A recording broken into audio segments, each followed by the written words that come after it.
여러분 카페에 있는 것이 있고 카페에 없는 게 있어요. 과연 카페에 없는 게 뭘까? 한번 맞춰보세요. 음료가 맛있으면 디저트가 맛이 없어요. 디저트가 맛있으면 음료가 맛이 없습니다. 음료도 맛있고 디저트가 맛있으면 분위기가 없어요. 음료도 맛있고 디저트도 맛있고 분위기도 있다면 뭐가 없을까요?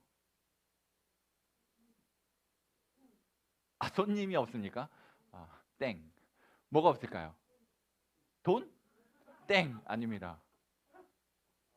낭만이 없어요? 네. 와우. 우리 태연입니다. 네. 자리가 없죠. 어느 인터넷 카페에 글이 하나 올라왔어요. 질문하는 글입니다. 제가 여친을 사귄 지 5년째 기념일이 곧 3일 후면 돌아옵니다. 그런데 아무것도 준비하지 못했어요. 저 어떻게 하면 될까요? 라고 질문을 했더니 답이 달렸어요. 인상적인 답이 하나 달렸는데 맞춰보세요. 뭐라고 답이 달렸을까요? 이렇게 답이 달렸습니다. 쳐 맞을 준비라도 하세요. 네. 여러분 여기에 자리가 좀 많거든요. 우리에게는 뭐가 없는 걸까요? 네? 우리는 지금 뭘 준비해야 할까요? 네. 준비 못하고 왔어도 상관없습니다. 이 시간 잘 들어주시기만 하면 됩니다. 여러분 만약에 제가 이 음료를 영민이에게 집어 던졌다고 한번 생각해 보세요. 영민이는 멋지게 슬라이딩 캐치를 했을 거예요. 하지만 기분은 굉장히 더러웠을 겁니다. 음료를 하지만 공손하게 전해주면 받을 때 기분도 나쁘지 않겠죠? 누구라도 그럴 거예요. 정중하게, 공손하게 전했을 때 받을 때 기분이 괜찮다라는 거죠. 사람과 사람 사이의 예의도 그런 거거든요. 그러면 하나님과 사람 사이의 관계에서는 오죽하겠냐는 거죠. 하나님 기뻐하시는 예배 어떻게 드리는 게 맞을까요? 옛날에 두 형제가 있었습니다. 형은 농사를 짓는 사람이었고 동생은 목축을 하는 사람이었어요. 어느 날 형이 몹시 불쾌한 나머지 화를 막 내는 그런 일이 벌어졌습니다. 그때 하나님께서 타이르시는 거예요. 얘야 왜 그러니? 왜 이렇게 화가 나니? 표정 관리가 왜 안 되고 있니? 라고 타이르십니다. 그리고 이렇게 말씀하시는 거예요. 선을 행하지 않으면 죄가 찾아오는데 너는 죄를 다스려야 한다. 그리고요, 잠시 후에 형이 동생을 데리고 저 한적한 곳에 가서 동생을 무참하게 살해합니다. 비극적인 일이 벌어지고 말았어요. 누구의 이야기죠? 가인과 아벨 이야기입니다. 가인과 아벨은 아담의 아들이었어요. 가인은 곡식으로 하나님 앞에 제물 삼아 드렸던 사람이고 아벨은 양의 새끼를 제물 삼아 그 기름과 함께 하나님 앞에 제물로 드렸던 사람입니다. 하나님께서 가인에 드렸던 제물은 받지 않으셨지만 아벨이 드린 제물은 받으셨고 아벨 또한 받으셨다라고 성경이 우리에게 증언해 주고 있어요. 왜 하나님께서는 아벨이 드리는 제물은 받으셨고 가인이 드리는 제물은 받지 않으셨을까요? 하나님이 채식을 별로 안 좋아하셔서? 하나님은 고기를 좋아하셔서? 누구처럼? 야채 없이 고기 먹을 수 있지만 고기 없이 야채는 못 먹는 그런 걸까요? 왜 하나님께서 곡식으로 드리는 제물은 받지 않으셨고 양의 새끼를 드리는 제물은 받으셨을까요?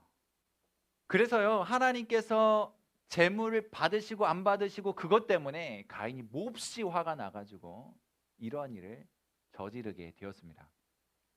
여러분, 가인이 분노한 이유가 뭐겠어요? 가인이 화가 난 이유가 뭘까요? 어, 사람은요, 인정받고 싶어 하는 욕구가 있어요. 내가 인정받을 때 기분 좋고요. 인정받을 때 만족하거든요. 근데 인정받지 못할 때 우리 속에서 뭔가 짜증도 나고 화도 나는 거예요. 아까 이야기한 것처럼 음료를 던져주면 인정받는다는 생각이 들까요? 좀 모욕받는다는 기분이 들까요? 사람은요, 인정받을 때 기분 좋아해요. 그래서 이름도 드러나고 격려도 받고 칭찬도 들으면 좋아하는 거예요. 가인이요, 그 마음속에 인정받고 싶은 마음이 있었는데 하나님 앞에 인정받지 못하는 것처럼 느껴진 거예요. 가인이 드린 제물 하나님 받지 않으셨거든요. 그러니까 인정받지 못한다라고 하는 그 분노, 그 화 때문에 오히려 자기보다 더 인정받고 있는 동생에게 해를 가했던 거죠. 이처럼 사람들은 인정받고 싶어 합니다. 하나님은 어떠실까요? 사람이 인정받고 싶다면, 하나님의 형상을 닮은 사람이 그렇다면 본체이신 하나님 더할 나위가 없겠죠. 하나님은 존중받길 원하십니다. 그리고 찬양받길 원하세요. 함부로 무시당하거나 그런 걸 원치 않으세요. 가인이 인정받고 싶었지만 하나님은 가인을 인정하지 못하셨어요. 왜 그러셨을까요? 그가 드린 제물 때문일까요? 아니면 무엇 때문에 하나님은 그를 인정하지 못하셨을까요? 오늘 같이 읽은 본문은요, 무엇의 문제가 아니라 어떻게 문제라는 거죠. 오늘 본문은 그것을 우리에게 가르쳐 줍니다. 아벨은 믿음으로 제물을 드렸다 그랬거든요. 가인보다 더 나은 제사, 더 나은 예배를 드렸다라고 했어요. 무엇으로? 믿음으로. 더 나은 제사의 조건이 믿음이라는 거예요. 아벨은 양을 기르는 사람으로 양을 드렸지만 가인은 농사를 짓는 사람으로 곡식으로 제물을 드렸습니다. 창세기 4장에 등장하는 이야기거든요. 가인은 이런 거예요.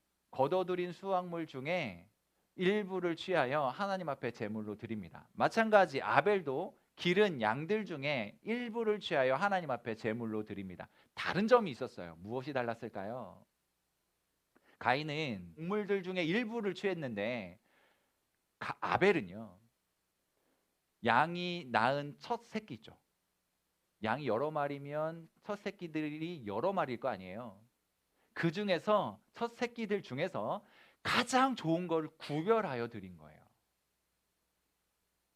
곡식을 드렸고 양을 드려서의 문제가 아니라 드려진 것들 보니까 가장 좋은 것, 있는 것 중에 가장 최선의 것을 하나님 앞에 드렸다는 거예요.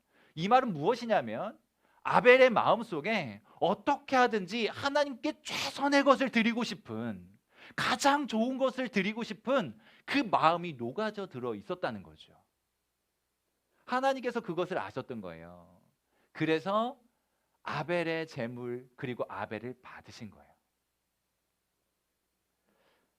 아직도 목사님 기억 속에 초등학교 4학년의 한 장면이 선명하게 기억이 됩니다. 초등학교 4학년 때요, 수업이 마칠 무렵, 아니 점심시간이 시작될 무렵이죠. 그때는 급식이 자체 급식이었거든요. 뭔 말인지 아세요? 도시락이요. 교실 문이 드르륵 열리면서 밥상 하나가 들어옵니다. 누군지 모르는 웬 아주머니께서 밥상을 들고 보자기로 잘 덮어가지고 이렇게 들고 들어오시는 거예요. 그리고는 선생님에게 가져다 드립니다. 선생님의 급식이었어요. 그 아주머니는 선생님의 부인이셨습니다. 교문에서 선생님의 집까지는 대략 한 5분 정도 거리였던 걸로 기억이 돼요. 5분 정도의 거리를 밥상을 들고, 보자기 덮여진 밥상을 들고 걸어오신 거죠. 먼지 타지 말라고 보자기로 잘 덮어가지고 온 거예요. 그 장면도 굉장히 인상적인데, 밥을 이제 식사를 시작하잖아요. 선생님이 마른 오징어였던 것으로 기억이 됩니다. 반주가 있었는지는 물음표지만 마른 오징어였던 것으로 기억이 돼요. 그거를 뚝 뜯어가지고 앞에 앉아있는 여학생들에게 던져줬어요. 어땠을까요, 기분이? 왜 저렇게 할까? 는 생각을 했던 기억이 있어요. 여러분, 사람은 짐승이 아니죠. 짐승 취급해서도 안 되죠. 그런데요, 인격을 가지고 있는 사람에게 오징어 찢어가지고 집어 던져주는 거는요, 인격적인 행동일까요? 아닐까요? 목사님 그렇게 생각하지 않습니다. 인격적이지 않다고 생각해요. 그래서는 안 되는 일이었죠. 부인께서 도시락으로 밥상을 들고 온 것도 굉장히 인상적인데 오징어를 찢어서 던져준 거는 굉장히 마음속에 지워지지 않는 그런 장면으로 남습니다. 사람들 사이에서도 이렇다면 위대하신 하나님과 피조물 사이엔 오죽하겠냐는 거죠. 위대하신 하나님께 피조물이고 소유된 인간으로서 마땅히 드려야 할 예물이 있는데 그 예물을 적선하듯이 드리면 안 됩니다. 하나님은 가난한 분이 아니시거든요. 먹을 게 없는 분도 아니시고요. 없어서 받으시는 분이 아니라고요. 우리가 예배하지 않으면 말 못하는 돌들을 통해서라도 영광을 받으시는 분이 하나님이세요. 하나님은 제대로 된 예배를 받기를 원하시는 거예요. 그렇게 우리가 인정받기를 원하는 것처럼 하나님이 존중받기를 원하세요. 영광을 받기를 원하시는 거예요. 그럼 우리가 어떻게 하나님 앞에 그 영광을 돌려드려야 할까? 바로 예배를 통해서 하나님 앞에 영광을 드릴 수가 있습니다. 하나님께서는요, 짐승에게 던져주듯이 드리는 그런 것들을 원하시는 게 아닙니다. 하나님이 그런 걸 기쁘게 받으시지 않는다는 거죠. 오히려 첫 새끼를 구별하여 드리는 것처럼 더 나은 제사로 더 나은 예배로 드려지는 것을 받길 원하시는 거예요. 오늘 우리가 하나님 앞에 더 나은 예배자로 드려질 수 있기를 바랍니다. 가장 좋은 한 마리를 취하여 드린 것처럼 우리에게 있는 가장 좋은 것으로, 우리 중에 가장 좋은 마음으로 최선의 것으로 하나님 앞에 드릴 수 있어야 돼요. 그렇게 하나님은 예배를 받으시는 분이라는 거죠. 그것을 우리는 오늘 믿음으로 더 나은 제사, 믿음으로 더 나은 예배를 드렸다라고 표현하는 거예요. 하나님은 어떤 분이신가요? 먹을 것이 없어서 우리가 적선해 드려야 할 그런 분이 아니십니다. 아무에게도 무시당할 수 없는 분이시죠. 온 만물 위에 뛰어나신 분, 위대하신 분. 뭐 게임을 아는 친구들은 롤 좋아하세요? 아, 네. 최상위 등급이 챌린저죠. 예. 1등에서 300등 한 300만 명이 그 게임의 유저라 그러더라고요. 1등에서 300명 정도만 챌린저 등급을 가지고 있다고 합니다. 제일 하위는 브론즈죠? 아이언. 네, 감사해요. 아이언. 달란트라도 드리고 싶네요. 달란트가 없어서 우리 중고등부에는 나중에 뭐 귀한 걸로. 네. 예, 아이언이 챌린저를 만나면 어떻게 해야 돼요? 예? 형님 무릎 꿇고 형님. 예, 그것을요 무한대로 확장하는 거예요. 우리가 하나님 앞에서 드려지는 그런 자세예요. 아이언이 챌린저를 만나는 그것과 같은 심정보다 더하게 그런 하나님이시라고요. 감히 쳐다볼 수도 없고 감히 그 앞에서 입을 뗄 수도 없고 그것이 우리가 예배하는 우리의 예배를 받으시는 하나님이십니다. 하나님을 위대하신 분으로 인정하는 그 믿음, 가장 귀한 것을 받으시기 합당하신 분으로 인정하는 그 믿음, 그것으로 하나님 앞에 예배하는 여러분 되셨으면 좋겠어요. 이것이 하나님이 원하시는 예배이고 우리가 마땅히 드려야 할 예배라는 거죠. 아벨은 더 나은 제사를 드렸다라고 성경이 가르쳐 줍니다. 그리고 이것으로 의로운 자라는 증거를 얻었대요. 이 말은 하나님께서 아벨의 제사, 예배를 기쁘게 받으셨다는 것을 증거하고 있다는 말입니다. 근데 여기 고민되는 게 있어요. 아벨이 하나님 앞에 더 나은 제사를 드리고요. 얼마 안 있다가 죽잖아요. 이렇게 생각해 볼 수 있어요. 아니, 하나님이 받으시는 예배를 드리고 더 나은 제사를 드리고 그 결과가 죽음이야? 뭐 이래? 이걸 어떻게 이해하란 말이야? 여러분 그런 생각 들지 않아요? 예배 잘 드리고 죽을지도 모릅니다. 이게 뭐 성경이 그렇게 기록하고 있으니까 여러분 이 이야기를 잘 이해하셔야 돼요. 아벨은요 자손도 없었어요. 그리고 그가 번영했다 뭐 이런 한 줄 뭐 칭찬이나 그의 역사가 기록된 부분이 없어요. 얼마 후에 형에게 끌려가가지고 그냥 그렇게 무참하게 해를 당하는 것으로 이야기가 끝납니다. 그런데요, 성경이 아벨에 대하여 기록하기를 오늘 말씀과 같은 거예요. 그냥 단순한 죽음으로 끝나지 않습니다. 뭐라고 하냐면요, 아벨은 믿음 때문에 죽었는데 믿음으로 말하고 있다라는 거예요. 그는 죽었지만 그 믿음이 말하고 있다는 거예요. 더 나은 제사를 드린 결과가 하나님으로부터 의로운 자라고 하는 증거를 받고 결국 죽음을 불러오는 이유가 되기는 했지만 그 죽음으로 지금도 무엇이 진짜인지, 무엇이 진짜 믿음인지 우리에게 가르쳐주고 있다는 거예요.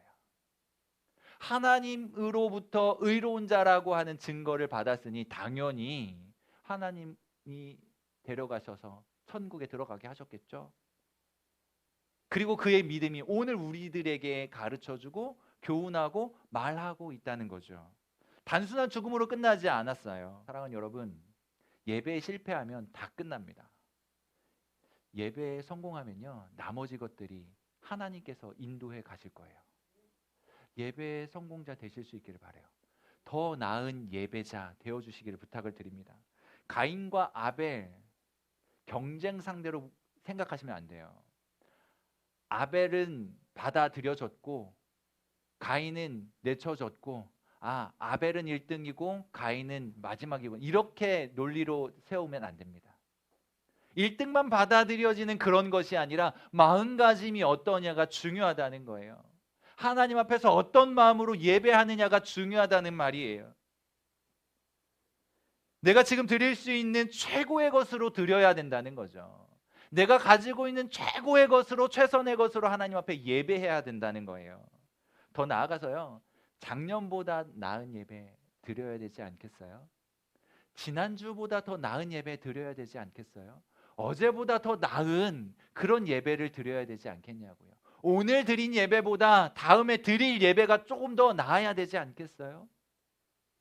더 나은 예배 드리는 예배자 되실 수 있기를 축복합니다. 사람의 행동은요, 이 마음의 상태에 따라 달라져요.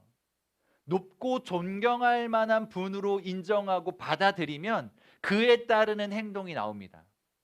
그러면요, 당연히 그 높고 존경할 만한 분 앞에서는요, 자세를 고쳐 잡는 거예요. 함부로 하지 않죠. 그게 당연한 마음 상태에 따른 당연한 태도이거든요. 자세가 반듯해지고요, 말도 공손해집니다. 동생이나 친한 친구나 혹은 후배에게는 태도가 좀 편해질 수 있잖아요. 그런데 정말 이 아우라가 느껴지는 선배나 선생님이나 뭐 어른을 보면 그 앞에서 이렇게 낯가림이라고 소위 말하는데 말도 잘 못하고 이런 일이 일어날 수 있잖아요. 태도가 달라져요. 마음이 어떤 상태냐에 따라서. 우리가 하나님을 위대하신 분으로, 우리의 예배를 받으실 분으로 마음에 인정하고 나면 우리의 태도는 달라집니다. 예배의 자세가 바르게 될 거예요. 더 귀한 것으로, 최고의 것으로 드리려고 마음을 먹게 될 것입니다. 그렇게 행동이 나오게 될 거예요. 예배 시간만큼은 하나님이 예배를 받으시는 분이라고 인정했으면 좋겠어요. 가끔 우리는 친구 같은 하나님 이렇게 고백하기도 하잖아요. 하나님이 우리의 이야기를 귀 기울여 들으시고 보듬어 주시고 안아주시고 격려도 해주시고 이렇게 따뜻한 분위기도 하시지만 예배의 현장에서만큼은 우리의 영광을 받으시는 분으로, 만물 위에 뛰어나신 분으로 인정할 수 있기를 바랍니다. 그리고 최선의 예배를 드릴 수 있기를 바라요. 그리고 최고의 예배를 드릴 수 있기를 바랍니다. 그 위대하신 하나님 앞에 더 나은 예배자 되시기를 바라는 거예요. 우리 이제 자세를 바르게 합시다. 동상처럼 움직이지 말라는 얘기 아니에요. 마음의 자세를 이야기하는 거예요. 마음이 올바르면 태도도 그렇게 되는 법이니까. 몸이 안 좋아서 혹은 피곤해서 조는 거 그럴 수 있어요. 그런데 그것을 당연한 것처럼 여기지는 말자는 거죠. 졸다가 산만하게 예배가 끝이 났는데도 그럴 수 있지라고 타협하지 말자는 거죠. 땅을 치고 가슴을 치고 후회하면서 내가 왜 이렇게 예배를 드렸는가? 다음에는 더 잘 드려야지라고 하는 마음은 가져야 된다는 거예요. 그것을 당연한 것처럼 여기면 안 됩니다. 깨워보려고 노력해야 하고요. 집중하려고 노력해 봐야 되는 거죠. 집중하지 못한 것에 대하여 안타까워해야 하는 마음이 필요해요. 그래서요, 토요일 날은 12시 이전에 좀 잠을 자세요. 12시를 넘기는 것을 죄다라고 생각을 하고 12시 이전에 토요일은 자는 걸로 약속할까요? 네, 감사해요. 옆 사람과 대화하는 거 금하는 것이 좋겠죠. 예배 시간만큼은요. 핸드폰 사용하는 사람 뭐 그렇게 많이 보이지는 않는데 그래서 패스하겠습니다. 알아서 잘 하시면 되겠어요. 무엇보다 기도로 좀 준비했으면 좋겠습니다.